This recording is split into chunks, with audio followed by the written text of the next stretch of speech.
Yo, what's going on, guys? My name's Paul. I own the '08 Civic Si right here behind me. My Instagram's PLMbuilt_fg2. I got a little bit more free time on my hands, so I figured it'd be best to start uploading some videos. I get a lot of questions on a daily basis. I guess this would be the best way to answer them.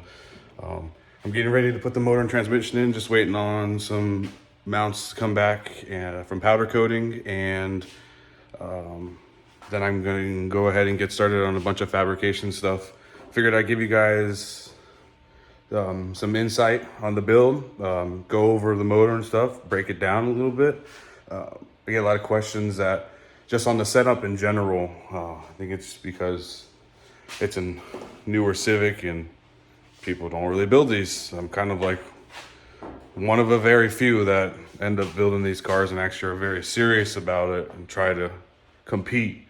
So yeah, so that go ahead and take you through the process of building it and building it the rest of the way, because I've done a lot of work.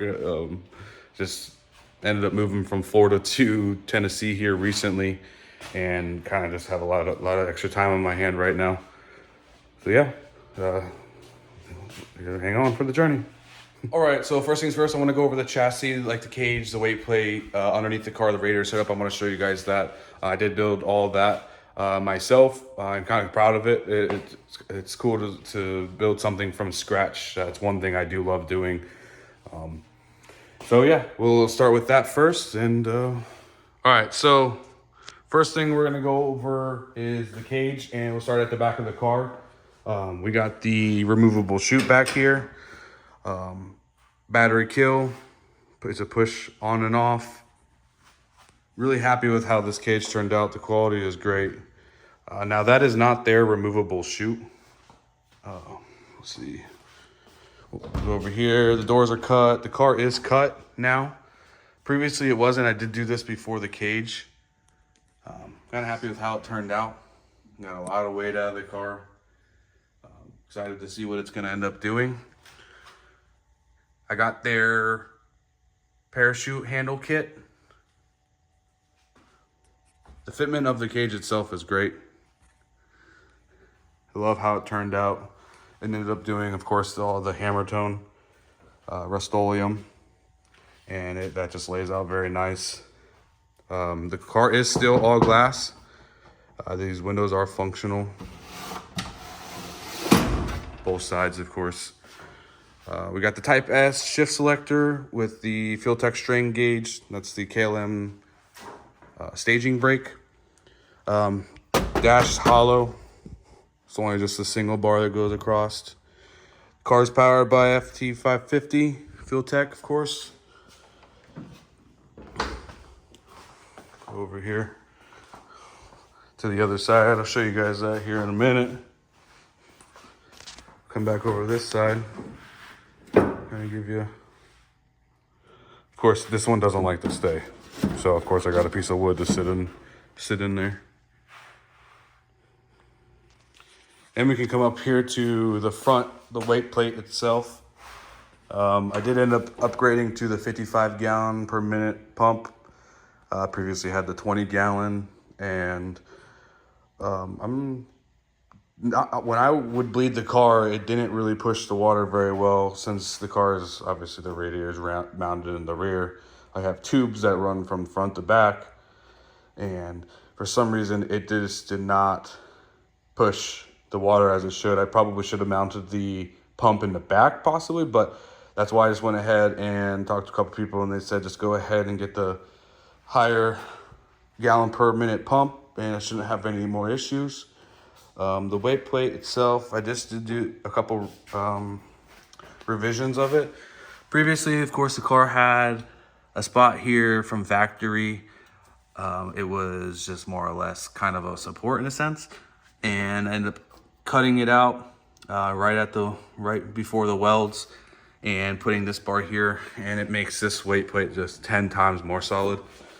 Ended up doing the same thing on this side and adding a couple extra supports, and it just makes this completely solid. I can stand on this and it ain't gonna go anywhere, where previously I could literally take it as it was sitting right here and move it back and forth. I think that was a big issue, was the flexing of the turbo. I kept breaking these. As you can see, this one is almost broken, and it was straight before. So I know that the car, it was moving. I had some things that I had to do to make it right.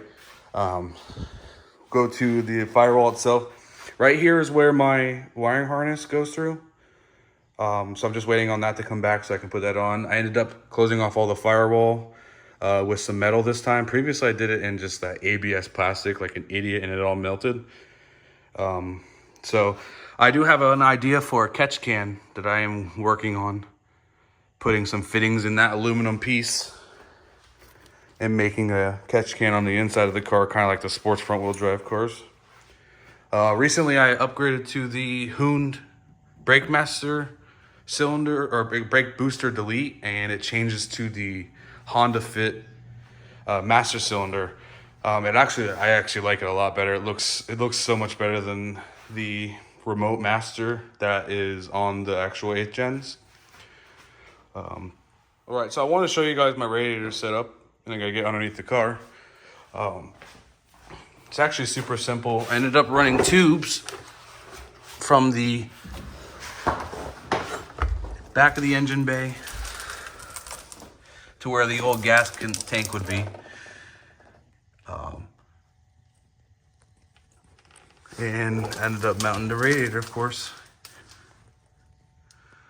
right here in the back. It's super simple, and it's worked for quite a while now. I'm actually very happy with how that turned out and still going. All right, so that's about it for the chassis. We'll get over to the motor and start doing the breakdown of that. A couple upgrades that I ended up doing as well, like mechanical pump. That's a pretty cool one. It is a K20 A2. It was built by Miggy Built out of Orlando, Florida. He did degree it as well. And the machine shop that took care of all the machining was CW Pence. Like I said, it was a K20 A2. It's got a Ramy Racing sleeve block, Manly Turbo Tough rods with the 625 bolts, Aries pistons, heavy duty wrist pins. The head is a Stockport head. It has L19 head studs, Ferrera valve train as far as valves and the valve springs and retainers. The cams themselves are the BC Stage 2 turbo cams. And we did end up locking VTEC around this time around too with a Speed Factory titanium locking pins. I am super excited. I'm hoping to kind of break my dyno record. Previously I made 944 with kind of just a drop in and go setup. And it was practically the same setup except for the valve springs and retainers in the locking of the VTEC.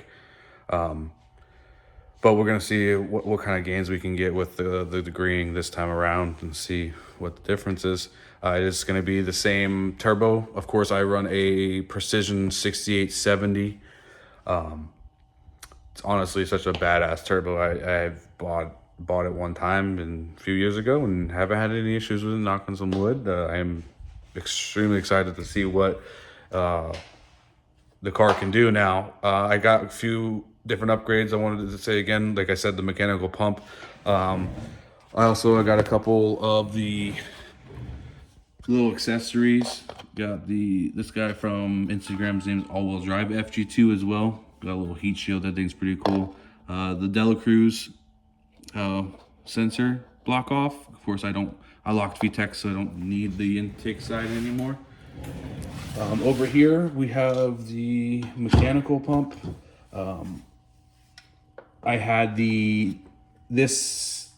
I sent the valve cover to Mamba Fab Angel out of I can't remember exactly where he's from, but I think it's South Florida somewhere.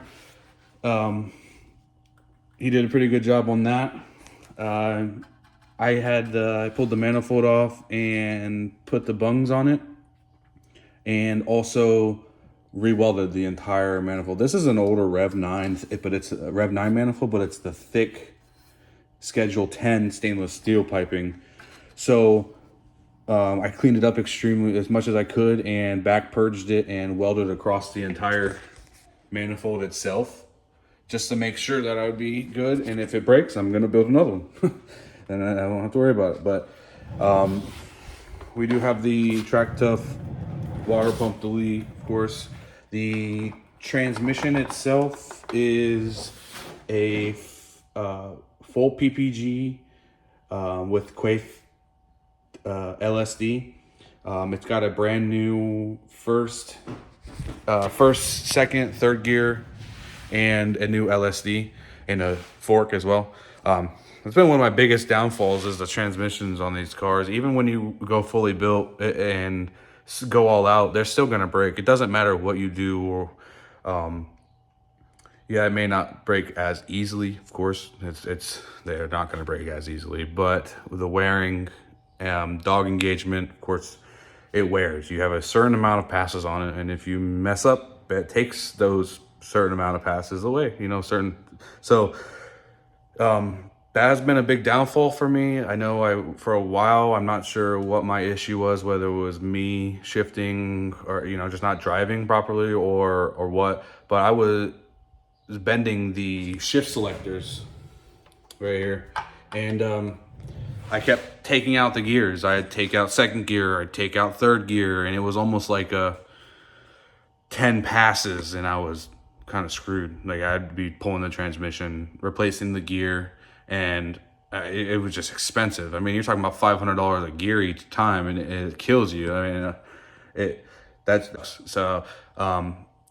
now I went with this new shift selector. This is the KDN one that GP1 Racing helped them develop. It is badass. I was told that they don't work with OEM shift cables, but I've never had an issue with it. Ever since I put this on the car, the transmission will last 5, 6, 10, 7 times longer. I get multiple passes out of it, where previously it was like 5, 6 passes, and I was bending that shift selector if I didn't replace it. Sometimes 5 passes, it was ridiculous. Extremely happy with this part right here for sure. It's like I said, it's never gave me any issues. Yeah, that's just one thing that's always gave me a downfall. And then of course, axles. I finally upgraded to some X4 axles from Drive Shaft Shop, and extremely excited about these because I would only get a few passes out of OEM axles before snapping them. Clean, completely clean off. I mean, it was one of those things, and the worst part is that it loves to break off into the transmission itself. So it just made it a nightmare trying to actually keep this car going constantly. And I'll show you a great example. Here you go. That would be stuck in my transmission, and I would be screwed. And it would either destroy the casing, destroy the LSD. I'd have to sit there for hours grinding the LSD grooves down because the axle snapped off inside. And I battled that for forever. I mean, for 2 years, I was going to these events, going on the street even. I would throw third gear and it would snap on the street going into third gear. It was insane, but we're at a point now where we've really worked out those bugs, and I'm really excited to get going again. I honestly think if I can get a clean A to B pass, that I will go 8s without an issue. Honestly, the car has been 952 at 152, but I had to let off on both passes because the car would get wobbly at the top end, and to the point where it was extremely, it was scary. So I know the car will fly when it comes down to it. It's whether me getting it to go A to B, and hopefully with all these new upgrades and a few other things I got working out, I'm hoping to easily be in that. We'll see. And then also we got some of these no preps coming up. That's one thing that I'm excited for. I really love competing. It's just, that's my biggest thing. It's just so fun to go out and compete and make my friends, make these certain friends with people and people you don't even know, you never met in your life. You only know them because they got a race car and they race. And it's, it's the people, those are the people that you respect the most because they're out there doing the same thing and they show you the same exact respect. And that's the best part of it. Honestly, I love that part. And, but hopefully, you know, after being down for so long, I'm trying to get back going here soon, and we'll see. So thanks for watching. I know I talked a lot. Obviously, I'm just trying to do a little introduction and show you guys my car, give you a little idea who I am. Yeah, I appreciate you watching. Thanks. Subscribe.